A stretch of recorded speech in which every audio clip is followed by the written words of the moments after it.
how well Malik Nabers has been playing because the Giants actually have time to go out and throw him the football. Now, I know he had that drop in the Washington game. I know he had that concussion during the Dallas game. But, Sam, how well has he been? Like, it's gotten to the point where his teammates, they respect the heck out of him. Jermaine Eluemunor actually said he's a top 5 wide receiver already in the entire National Football League.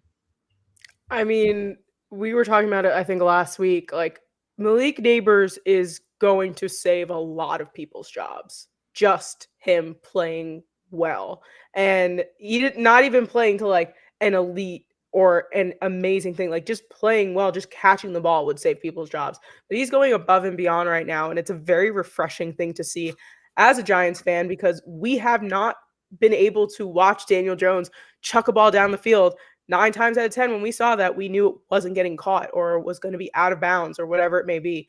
To see Malik Nabers sitting there down the field and catching it and then even getting more yards or scoring a touchdown from it is like, I think I texted Tom, I think during week 3, and I was like, is this what football looks like? Like, is this what watching a football game is like? Because I was like, oh my God, like we're actually putting up points and doing what we need to do. And like, it was so amazing. And yeah, I mean, I don't know if I'm going to say he's already a top 5 wide receiver because we've only seen him for 1 month playing in the NFL. Anything can happen. And obviously we're already seeing him going through the protocol, which sucks.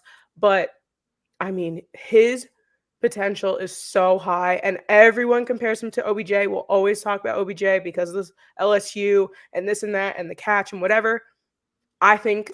Honestly, I think Malik Nabers is going to be better than Odell Beckham Jr. He definitely has potential as long as he stays healthy. Yes. You guys, did you see the stats what he did? He was the first Giant as a rookie to put up 3 touchdowns, 396 yards, and 35 receptions in the first 4 games. Mm-hmm. So it's nice to see some stats like that in the Super Bowl era. He doesn't seem to also have the Me Too attitude or some of the, I don't want to go as far as saying mental health concerns, but I mean, OBJ, when he was with the Giants, guys, he did some things that, let's be honest, were unhinged. Fighting with the kicking net. I mean, are you kidding me? And he lost the fight, which is the worst part. And I still think the one where he got in the fight with Norman nonstop, which, I mean, you've had people that were on the field later on that were Giants players that were at least anonymously say, like, yeah, OBJ was the one starting all this trouble and doing this. And that's the game that probably cost us the end of the Coughlin era, let's be honest here, because Coughlin lost control of that team in that moment, basically. But Nabers doesn't seem to have that streak to him. The only thing that we've seen is a little concern is some of the comments he made pre-draft at that point. But I think people also forget, and we forgot at the moment ourselves because he gets so hyped up and everything on the draft. At the time he was 20, he just turned 21. I don't know about y'all, but I was saying and doing some really stupid things when I was 21. He's a kid. 100%. Yeah, like really, and he's dealt with, I think, a lot of adversity because of the spotlight he's now in, being really the star of the New York Giants this early in his career. And I think he's actually handled it very well. I do also want to say, Tom, I love the fact that you said the concussion as well, because I heard a lot of people say this, the drop he had with the Dallas game. I won't count that as a drop. The man had a concussion. Like, what are you expecting this man to hold on to a ball? Hold on, I'll have a concussion after this play. Hold on. I feel like that's how some Giants fans were like already like questioning if he's got the clutch gene and stuff like that. I ask anybody anywhere to go, and listen, I don't want anybody having a concussion here. I'm just saying, I ask anybody who's ever had a concussion, I'll put it that way instead. Do you think in that moment you could have caught a ball and held on to the ball? Because I'll tell you all, like I was never a good football player. I was a starting left bench in high school, but I had 2 concussions in my, I won't say career because I was never a pro, obviously.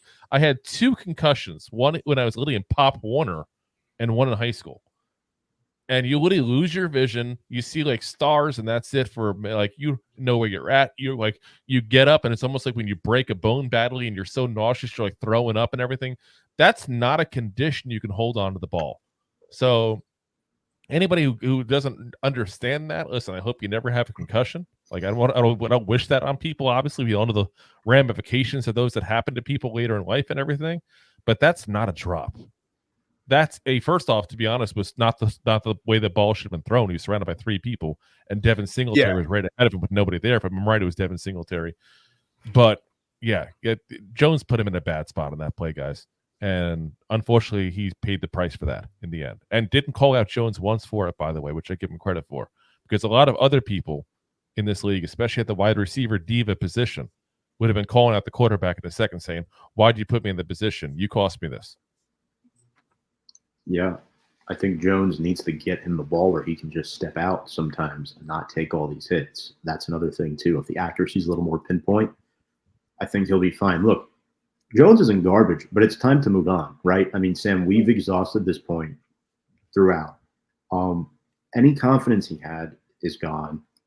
His deep ball accuracy has declined. It used to be very good, guys. It was top 10 in the NFL, top 5. Mm-hmm. And now before he met the clapper, he was really good at it. Now we're really seeing, unfortunately, and look, I don't take any pleasure in saying this, but Daniel Jones is not a good number 1 quarterback in the NFL. It's just the way that it is, right? Look at the resurgence. I know we'll talk about Geno later, but the resurgence that Geno is having with Seattle right now, I think Jones is the type of player who could thrive as a backup quarterback and have a little mini resurgence story. Maybe not to that level, but I do think there's some potential there. And the biggest thing is, too, he's mobile. He's mobile, and I think that could benefit him in the future. But, yeah, look, Sam and I, right, we've been very avid DJ supporters up until this year. We wanted to see, yes, Rob, it sounds like you too. He's of the 2 of us, he's definitely the bigger Jones fan, that's for sure. Yeah, I mean, he says all the right things. He does all the right things. Oh, yeah. But there comes a point in time where it's not enough. I'm sick and tired of just hearing that over and over and over again and not winning football games. There was a meme that came out when we first got DJ. And it was like, we just drafted Eli's stunt double. Like, he's not good enough to start in the game. I wish. But yeah, but he looks like him and he kind of moves like him. He just doesn't play like him. I mean, I think that what it boils down to is, I think, again, great guy. We've said on our show plenty of times, like, he's the kind of guy, like, if I had a daughter, that'd be the guy I want her to bring home. Like, he has those qualities. You can see it. It's genuine. It's honest. I'm sure Kay Adams' father's very happy when he got brought home. But, it's I think the rest of his career is probably going to be, honestly, I could even see him being a Taysom Hill kind of guy that you have as a backup. You bring him in for, specific, third and short kind of situations where you want to have him in as a running threat, especially if you have more of a pocket passer as your starter at that point. I can see that kind of thing. I don't think a resurgence. I think the injuries killed him. Injuries and everything we did to him. Again, Merritt wasn't 100% wrong when he said we did him no favors. He wasn't. Let's be fair too. Geno. Not be fair. That's no fun. Geno was also the guy that got punched in the locker room because he was so bad. Yes, and he had a resurgence. Yes, he did. But he also had it in Seattle where Russell Wilson looked great and he's looked like nothing ever since. I'm just saying. You're not wrong. Sometimes it's the talent around you at that point. So, well we'll talk about Geno because we got Geno. We're going to see Geno this week, guys. We're going to see him. If you like that clip, then you will love the full episodes too. Find us on your favorite podcast app and look for us on all your favorite social media platforms. Thanks so much. Please, I'm begging you. Please subscribe.